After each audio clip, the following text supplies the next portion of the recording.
अपने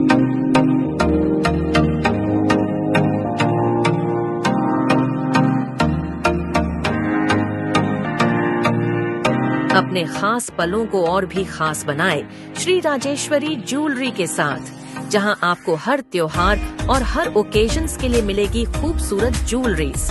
तो आइए और सोने की चमक से अपने पलों को सजाइए।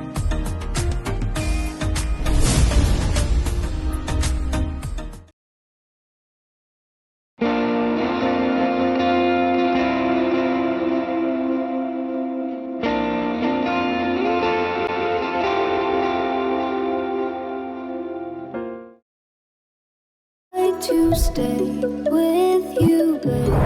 Love you softly away. I can be here any longer. Split apart to the start, but it was you. Still doesn't feel right. Don't wanna hurt you now. Tell me how I can fix your heart. Can't keep feeding on light any longer. I'll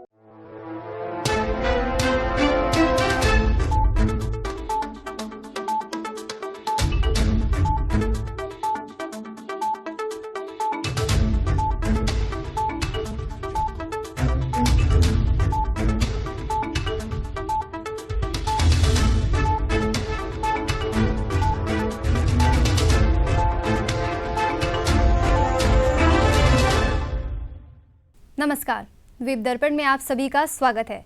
आइए देखते हैं आज के कुछ मुख्य अंश। विकसित कृषि संकल्प अभियान का हुआ उद्घाटन। द्वीप नारियल उत्सव का आयोजन कल से। और विश्व पर्यावरण दिवस पर चित्रकला प्रतियोगिता आयोजित। धूम्रपान करने वाले अधिकतर लोगों को उससे होने वाली खांसी की पहचान होती है। शरीर बताता है कि कुछ गलत है, लेकिन 2 हफ्तों या ज्यादा की खांसी किसी बड़े खतरे का संकेत है। खांसी का इलाज ना करने पर टीबी हो सकता है। धूम्रपान करने वालों को टीबी और उससे मृत्यु होने का खतरा है। आपके धूम्रपान के धुएं से औरों को भी यही खतरे हैं। बीड़ी सिगरेट का हर कश आपको और आपके आसपास के लोगों को टीबी के नजदीक ले आता है। अब द्वीप दर्पण विस्तार से। आज से 12 जून तक चलने वाले विकसित कृषि संकल्प अभियान का उद्घाटन समारोह आज छोलदारी के सामुदायिक हॉल में आयोजित किया गया। इस मौके पर सांसद विष्णु पदरे, उपमंडलीय मजिस्ट्रेट विनायक चमड़िया, कृषि निदेशक अपूर्वा शर्मा तथा केंद्रीय द्वीपीय कृषि अनुसंधान संस्थान के निदेशक डॉक्टर एकनाथ बी चाकुरकर मौजूद रहे। इस बीच कृषि निदेशक अपूर्वा शर्मा ने उपस्थिति का स्वागत किया। आज से शुरू होकर 12 जून तक ये कार्यक्रम चलने वाला है, जिसके तहत आप लोगों को बहुत सारे कैंप्स लगाए जाएंगे और उनके कैंप्स के थ्रू आपको इन्फॉर्मेशन दी जाएगी। खरीफ में सीज़न में आप कौन कौन सी फसल उगा सकते हैं, क्या क्या कर सकते हैं। प्लस आपके साथ हमारे लिए एक अपॉर्चुनिटी है कि आपके जो 3 स्कीम्स हैं जिस पे हम खास फोकस करने वाले हैं, जो एग्रीकल्चर डिपार्टमेंट की स्कीम्स हैं जिनके ऊपर ज़्यादा फोकस रहेगा। सबसे पहले है आपके यहाँ प्रधानमंत्री फसल बीमा योजना PMFBY। अभी PMFBY का आप सब लोगों को यहाँ पर रजिस्ट्रेशन की अपॉर्चुनिटी दी जाएगी। इसमें जो पहले 0.5% 50% जो प्रीमियम होता था वो आप लोगों को फार्मर्स को देना होता था, 50% प्रशासन देता था। इस साल से 100% प्रशासन देगा। इस दौरान सांसद ने अन्य अधिकारियों की उपस्थिति में दीप प्रज्वलित किया। अपने संबोधन में उपमंडलीय मजिस्ट्रेट ने विकसित कृषि संकल्प अभियान के उद्देश्यों पर प्रकाश डाला। ये भारत सरकार की बहुत ही ज़रूरी मुहिम है। भारत को एक कृषि मूल देश माना जाता है, अभी भी एक कृषि मूल देश है और मिलियंस ऑफ हेक्टेयर ऑफ ज़मीन जो है वो अभी भी कृषि में है। थोड़ा सा उत्पादन हम अगर पर हेक्टेयर भी बढ़ाएंगे तो पूरी भारत की जो उत्पादन क्षमता है उसमें बहुत तेज़ बढ़ोतरी आती है। तो इस चीज़ को ध्यान में रखते हुए भारत सरकार ने ये इनिशिएटिव लिया है।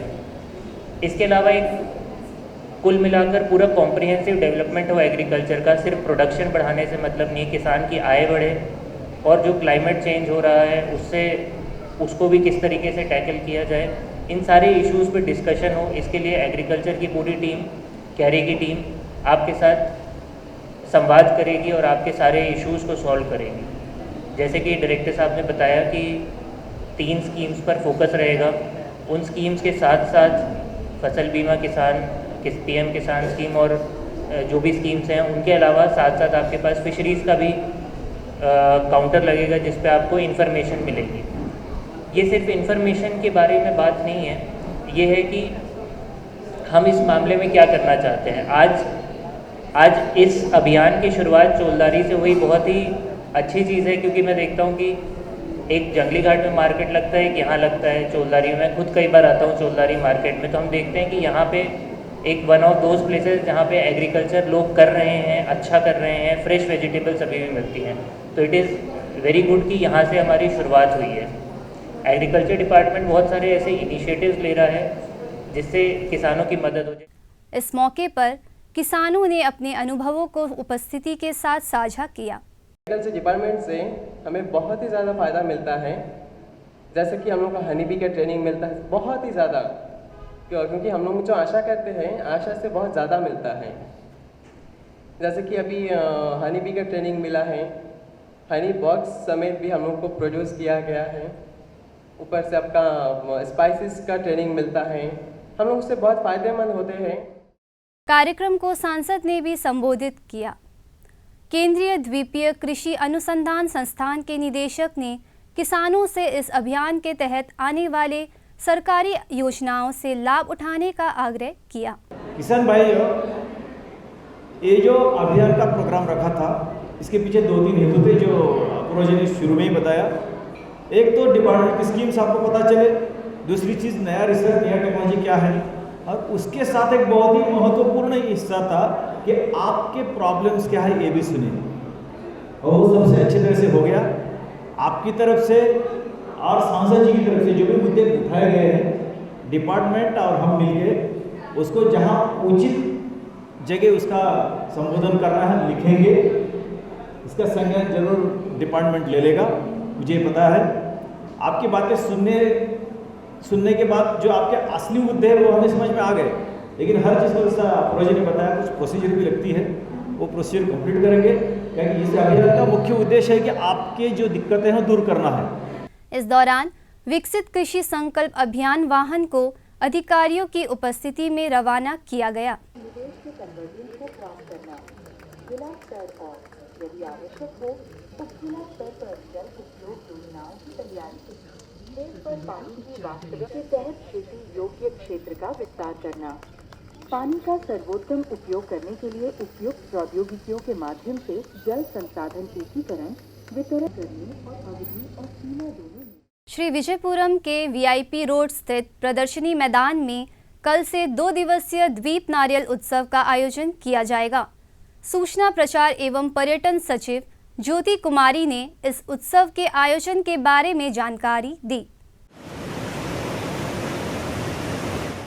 डिपार्टमेंट ऑफ टूरिज्म 30 और 31 मई 2025 को पहली बार अंडमान एंड निकोबार आइलैंड्स में आइलैंड कोकोनट फेस्टिवल कराने जा रहा है। इस साल हमने एक टूरिज्म का कैलेंडर रिलीज़ किया है जिसमें कि पूरे साल के जो भी इवेंट्स हैं वो इन एडवांस सारे पब्लिक और सारे टूरिस्ट को इन्फॉर्म किए गए हैं, और इसी के तहत जो हमारा इवेंट अभी होने वाला है वो आइलैंड कोकोनट फेस्टिवल है।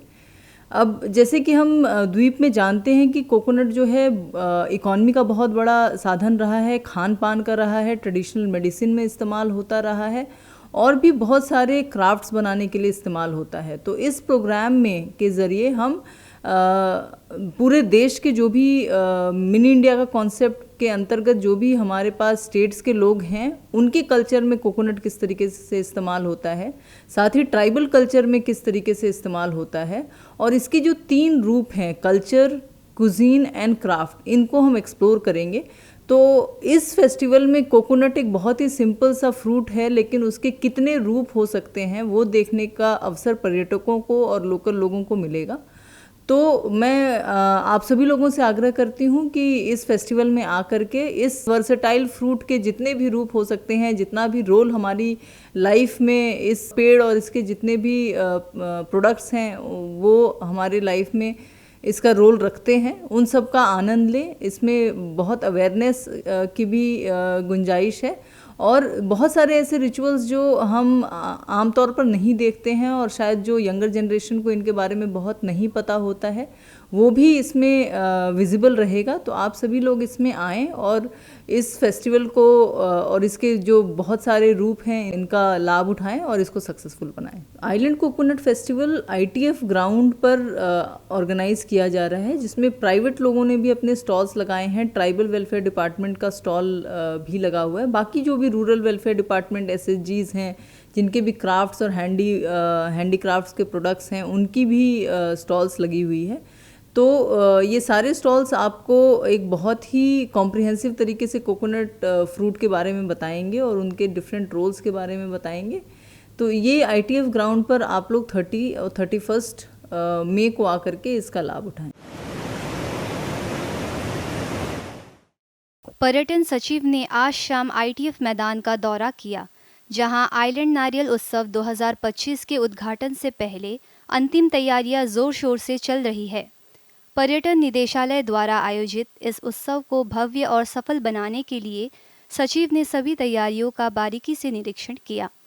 दौरान दौरा पर्यटन सचिव ने विभिन्न स्टॉल्स का अवलोकन किया और संबंधित अधिकारियों को निर्देश दिए कि उत्सव के आयोजन में किसी भी तरह की कमी न रहे। उन्होंने स्टॉल संचालकों और कर्मचारियों से बातचीत की और यह सुनिश्चित करने के लिए कहा कि सभी व्यवस्थाएं समय पर पूरी हो ताकि पर्यटकों और स्थानीय लोगों को एक यादगार अनुभव मिले। आइलैंड नारियल उत्सव 2025 का उद्देश्य द्वीप की समृद्ध सांस्कृतिक विरासत और नारियल से जुड़े उत्पादों को बढ़ावा देना है। इस उत्सव में स्थानीय हस्तशिल्प, पारंपरिक व्यंजन, सांस्कृतिक प्रदर्शन और अन्य आकर्षण शामिल होंगे, जो पर्यटकों को आकर्षित करने के साथ साथ स्थानीय अर्थव्यवस्था को भी मजबूती प्रदान करेंगे।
विश्व पर्यावरण दिवस के सिलसिले में भारतीय प्राणी सर्वेक्षण द्वारा आज अपने सभागार में बच्चों के लिए चित्रकला प्रतियोगिता आयोजित की गई। इस प्रतियोगिता में बच्चों ने पर्यावरण संरक्षण से संबंधित विभिन्न चित्र बनाए।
संफर इवेंट के समीर इकबाल बजाज द्वारा अंडमान निकोबार अटल फाउंडेशन के सहयोग से इसके राज्य अध्यक्ष अजीजुर रहमान के नेतृत्व में 25 मई को बॉडी हंट सीजन 4 का आयोजन किया गया। यह कार्यक्रम डॉक्टर BR अम्बेडकर सभागार में आयोजित किया गया था। इस चैंपियनशिप का मुख्य उद्देश्य युवाओं को खेल और फिटनेस में शामिल करना, उन्हें असामाजिक गतिविधियों से दूर रखना और एक स्वस्थ जीवन शैली को बढ़ावा देना था। इस कार्यक्रम का उद्घाटन मुख्य अतिथि दक्षिण अंडमान जिला उपायुक्त अर्जुन शर्मा ने किया। इस मौके पर विशेष अतिथि राष्ट्रीय युवा अध्यक्ष अटल फाउंडेशन तनवीर सिंह और जाडवेट ग्रुप के मुख्य कार्यकारी अधिकारी फरहान जाडवेट सम्मानीय अतिथि थे। समापन समारोह और पुरस्कार वितरण समारोह का संचालन जिला परिषद अध्यक्ष प्रकाश अधिकारी और जिला परिषद सदस्य PA शरफुद्दीन ने किया, जिन्होंने विजेताओं को उनके बेहतर समर्पण और प्रदर्शन के लिए सम्मानित किया।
आइए अब लेते हैं एक छोटा सा अंतराल।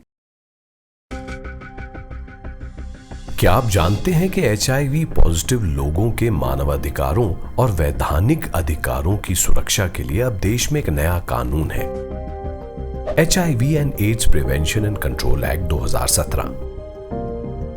10 सितंबर 2018 को लागू किए गए इस एक्ट में HIV पॉजिटिव लोगों को उनका हक दिलाने और उनकी गरिमा व आत्मसम्मान की सुरक्षा के लिए कई सारे प्रावधान किए गए हैं।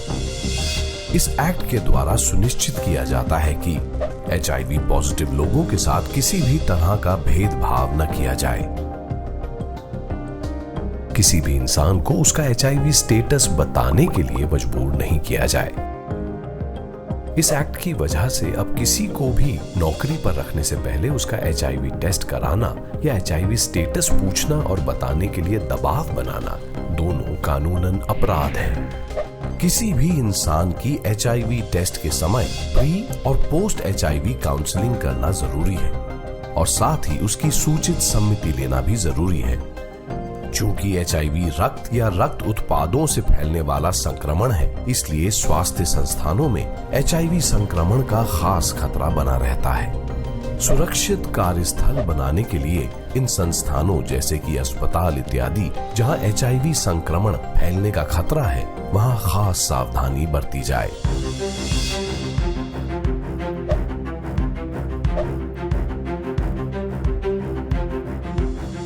इस एक्ट में ऐसे प्रावधान भी किए गए हैं जिनसे HIV के साथ जी रहे लोग भेदभाव या बुरे बर्ताव से जुड़ी शिकायत को आसानी से दर्ज करा सकते हैं।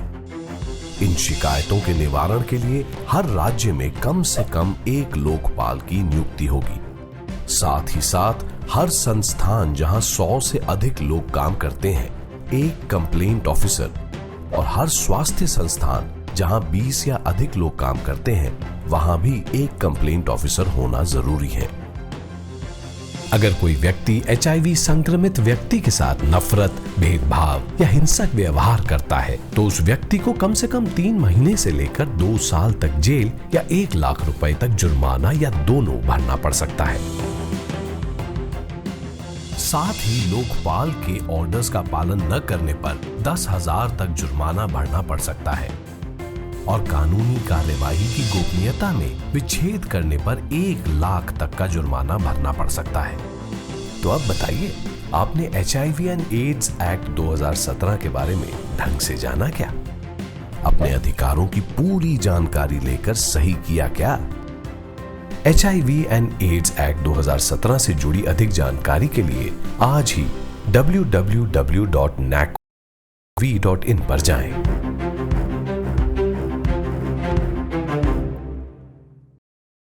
श्री विजयपुरम स्थित महाराष्ट्र मंडल में कल सूर्या फाउंडेशन द्वारा वीर सावरकर की जयंती मनाई गई। इस अवसर पर चिन्मय मिशन के आचार्य स्वामी शुद्धानंद सरस्वती मुख्य अतिथि थे। इस बीच मुख्य अतिथि एवं मौजूद अन्य गणमान्य सदस्यों ने पारंपरिक दीप प्रज्वलित किया।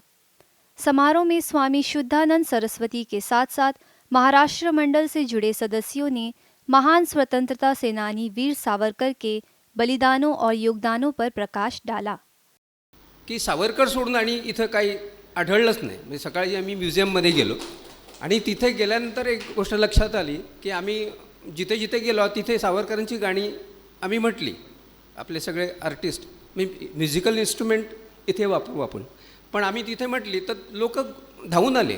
तिथं त्या कोठडीमध्ये सुद्धा आम्ही सावरकरांची 2 गीतं सादर केली। इथे एक म्युझियम होता, तिथे आले तर तो ऑफिसर त्यांचा तो इथे खाली धावून आला आणि त्यांनी आम्हाला सगळी माहिती दिली ट्राइब्सबद्दलची, त्याच्यानंतर सावरकरांची, आणि ते सगळं रेकॉर्ड करून त्यांनी घेतलं। सावरकर जी एक विचारधारा का नाम भी है। सावरकर एक तप है, सावरकर जी एक साधना है, सावरकर जी एक तपस्या है, सावरकर जी एक समर्पण है, सावरकर जी एक निष्ठा है, सावरकर जी एक प्रेरणा है, सावरकर जी एक देशभक्ति है, सावरकर एक लेखक है, सावरकर जी एक गीतकार हैं। तो सावरकर जी का जो चरित्र है बहुआयामी है, तर्क भी है, तर्क करते हैं। उनका जो साहित्य है, उन्होंने जो लिखा, क्या वो जो साहित्य है, उनका जो जीवन है, वो बहुत प्रेरणा देने वाला है। मी मुक्ता मधले मुक्त, तू कैद्या मधला कैदी, माझे तुझे व्हायाचे ते सूर कसे संवादी, माझ्यावर लिहिती गीते या मंद समीरण लहरी, माझ्यावर चित्रित होते गरुडाची गर्द भरारी, जड लंगर तुझिया पायी तू पीस कसा होणार, माझ्याहुनी आहे योग्य भूमीला प्रश्न विचार, आभाळ म्हणाले नाही भूमीही म्हणाली नाही, मग विनायकाने त्यांची आळवणी केली नाही। खरं म्हणजे तुम्ही म्हणाल की गोव्याचा आणि स्वातंत्र्यवीर सावरकरांचा काय संबंध आहे। आपण अनेकदा ऐकतो की ब्रिटिशांशी त्यांनी हे केलेलं आहे, म्हणजे संघर्ष केला आहे, काळ्या पाण्याची सजा भोगली, आणि ब्रिटिशाच्या कालखंडात ते महाराष्ट्रात जन्माला आले खरे, परंतु त्यावेळी आमच्या गोव्यामध्ये पोर्तुगीज जो जुलमी राजवट चालू होती, आणि एक फार मोठं सुंदर असं काव्य स्वातंत्र्यवीर सावरकरांनी महाकाव्य गोमंतकची निर्मिती त्या जुलमाविरुद्ध केलेली आहे। हे मुद्दाम तुम्हाला सांगतो कारण गोव्याचा आणि स्वातंत्र्यवीर सावरकराचा हा जिव्हाळ्याचा संबंध है। इस मौके पर वीर सावरकर की गाथाओं पर आधारित गीत भी प्रस्तुत किया गया।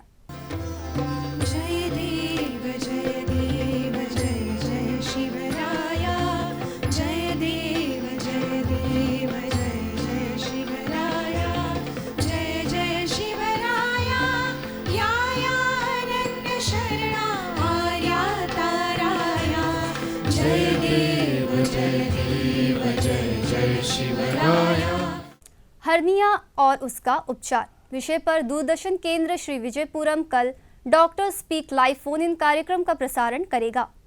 विषय पर चर्चा करने के लिए जनरल और laparoscopic surgeon doctor Nilesh Patil studio में उपस्थित रहेंगे।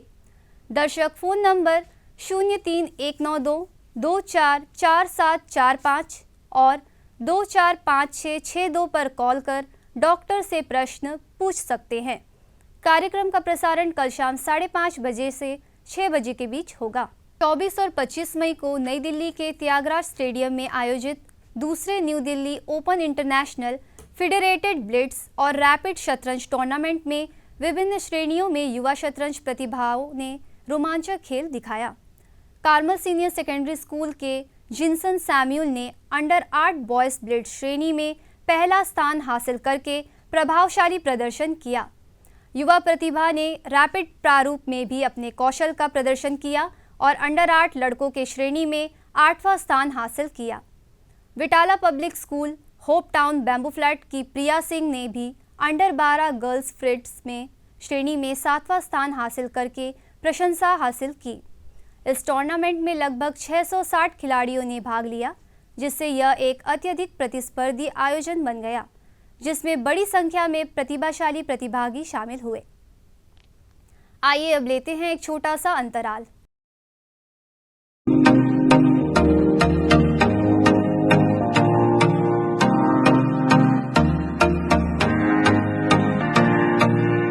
अपने खास पलों को और भी खास बनाए श्री राजेश्वरी ज्वेलरी के साथ, जहां आपको हर त्योहार और हर ओकेजन्स के लिए मिलेगी खूबसूरत jewelleries.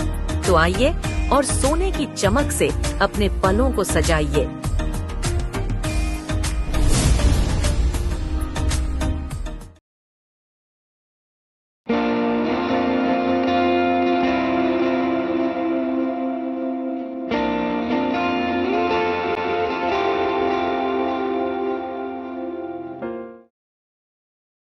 To stay with you, babe. Love you softly away. I can be here any longer. Split apart to the start, but it was you. Still doesn't feel right. Don't wanna hurt you now. Tell me how I can fix your heart. Can't keep feeding on light any longer. I'll try.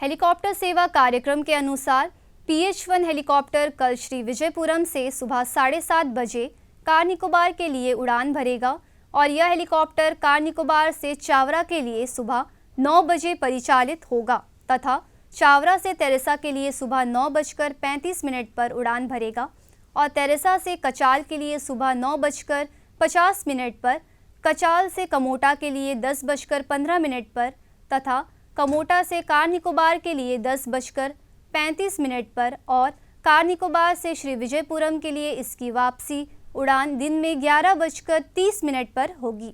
इसी प्रकार PH-2 helicopter की सेवा श्री विजयपुरम से रंगत के लिए सुबह 8 बजे शुरू होगी और यही सेवा रंगत से मायाबंदर के लिए सुबह 8:40 पर, मायाबंदर से रंगत के लिए सुबह 9:05 पर, रंगत से श्री विजयपुरम के लिए सुबह 9:30 बजे, फिर श्री विजयपुरम से हडबे के लिए सुबह 10:30 बजे और हडबे से श्री विजयपुरम के लिए दिन में 11:10 पर होगी।